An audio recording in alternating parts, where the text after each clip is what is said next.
My name is Rosemary. I'm 68 years old. I've lived a life full of ups and downs, just like everyone else. But I never imagined that, in the final years of my life, I'd find myself in a courtroom, fighting a legal battle against someone who made my life a living nightmare, my landlord. This is the story of how I was emotionally broken, pushed to the edge, and how I stood up, with trembling hands and a shaking voice, and fought back. I moved into that small apartment almost 20 years ago, shortly after my husband George passed away. It was my safe place, my healing ground.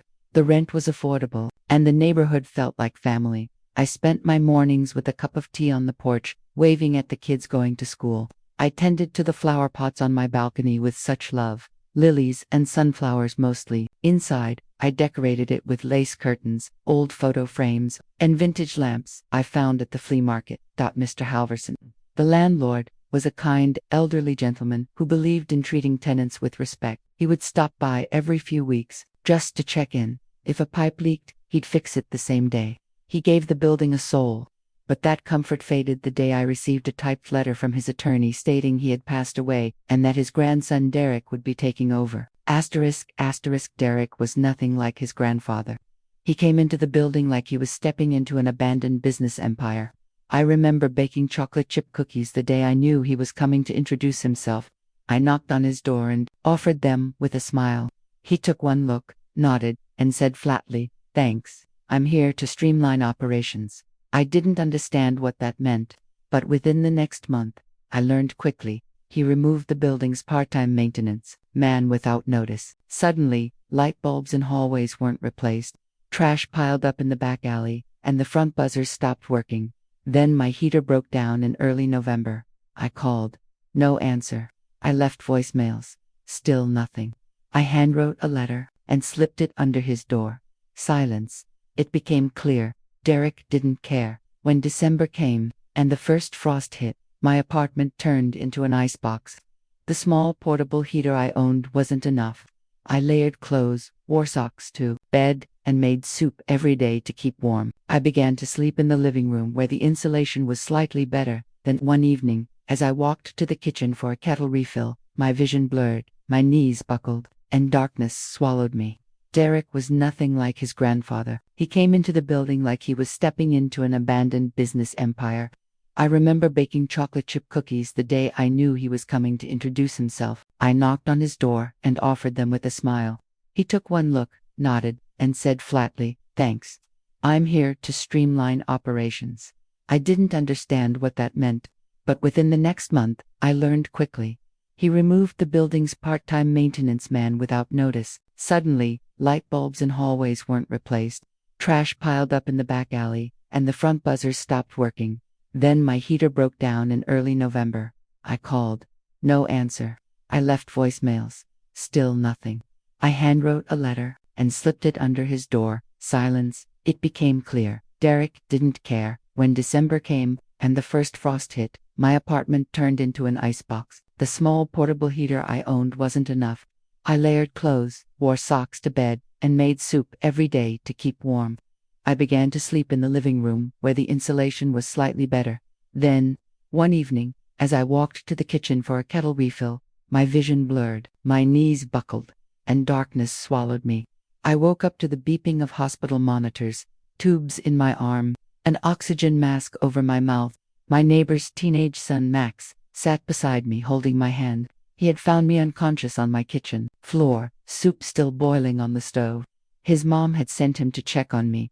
The doctor said I was severely dehydrated and hypothermic. "If no one found you that night," he said, "you might not have made it." I spent 3 days in the hospital. When I came home, weak and pale, I found an envelope shoved under my door, an eviction notice. Derek claimed I was behind on rent, which was untrue.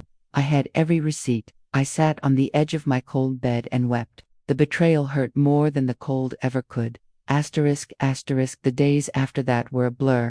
I stopped cooking. I avoided mirrors because I couldn't bear to look at my exhausted face. I left the television off because even its sound felt too heavy. I began coughing constantly. The mold in the bathroom was spreading. Black spots now covered a quarter of the wall. I was too afraid to use that room at night. I unplugged the phone. I turned off the porch light. I closed the blinds and lived in darkness. Depression sank its claws deep into me. Then, one Sunday afternoon, a knock at the door. It was Emily, my granddaughter. She had driven down from college unannounced. The moment she saw me, her confident smile faded into concern.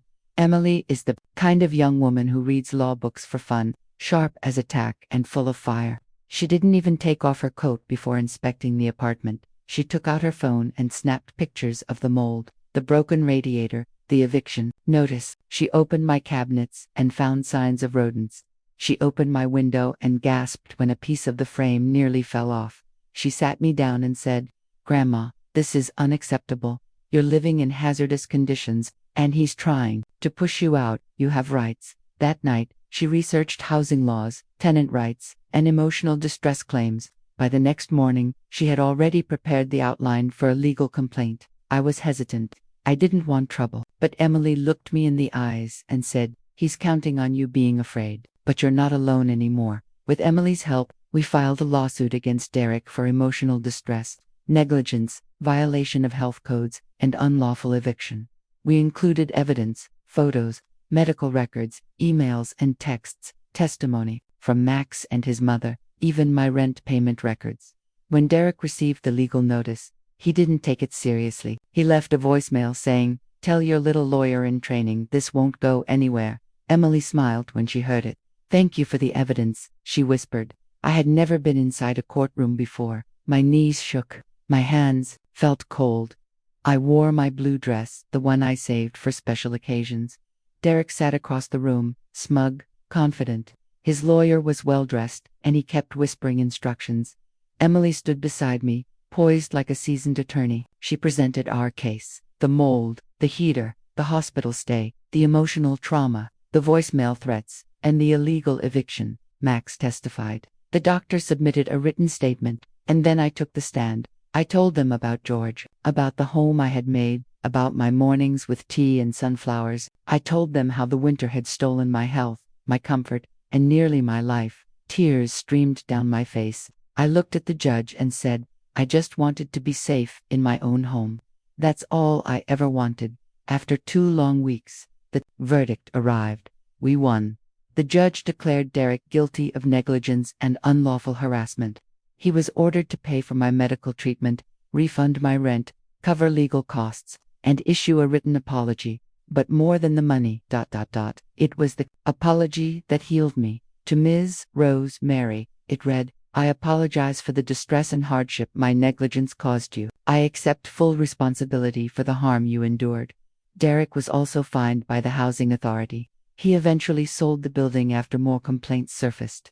Emily framed the apology letter and gave it to me as a gift.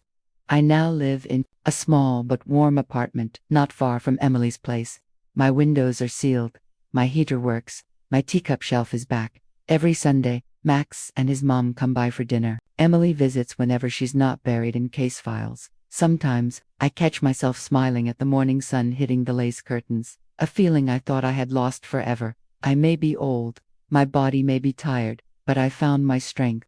And I stood tall when it mattered. To anyone out there listening, if you're suffering silently, please speak. Tell your story. Ask for help. You're not alone, and you are never too old, to fight for your dignity.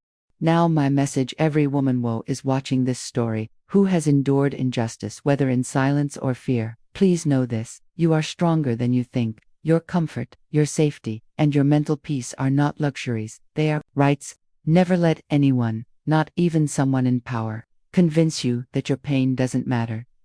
Stand tall, ask questions, demand answers. Whether you're 28 or 78, you deserve to live with dignity, respect, and peace. Seek support, speak out, and remember, when one woman finds her voice, she helps others find theirs too.